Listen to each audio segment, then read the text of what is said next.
You're now watching The Wash Daily. Today news, Maryland's had a really good first month of legal cannabis. They did $85 million their first month in sales.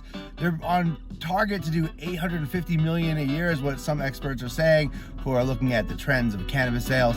Maryland has a very strong first month in the business anyway, and they're going to be generating a lot of money, and they've got an equity program, and they're looking to do a lot in that state to help out the folks who are most disadvantaged by the alleged war on drugs, or the war on people. Washington, D.C. has a gray market, but they're not able to use public funds to set up a legal cannabis recreational market. That's due to a rider that was included with the original legislation about 10 years ago. Maryland doesn't have that problem as they're entering the market and doing very well as compared to other states in their rollout programs. Also news, the Veterans Administration is continuing its policy of not allowing veterans to receive cannabis, nor are their doctors allowed to discuss cannabis with them or sign off on a medical cannabis license. Bills have been submitted with bipartisan support to fix that problem. It's unfair that veterans, especially ones living where legal cannabis is available, aren't able to use cannabis, especially where it's well known at this point that PTSD is a huge problem for ex-military and current military.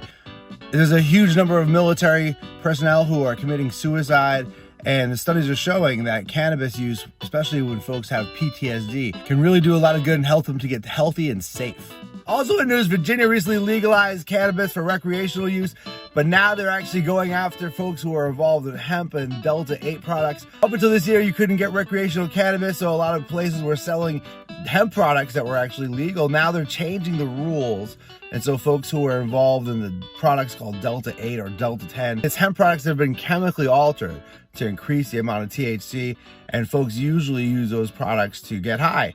And they're saying if you can use these products to get high, then it's marijuana, and it can only be sold at recreational cannabis dispensaries. They're saying that what they're trying to do is keep people safe, and they don't want the danger of unknown cannabis making its way into the hands of people who are looking for cannabis at a state recreational taxed level.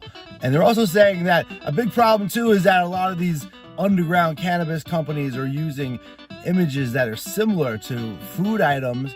So they'll have versions of like a cereal that kids might like, but maybe they change the word from like Cocoa Puffs to like Cocoa Nugs.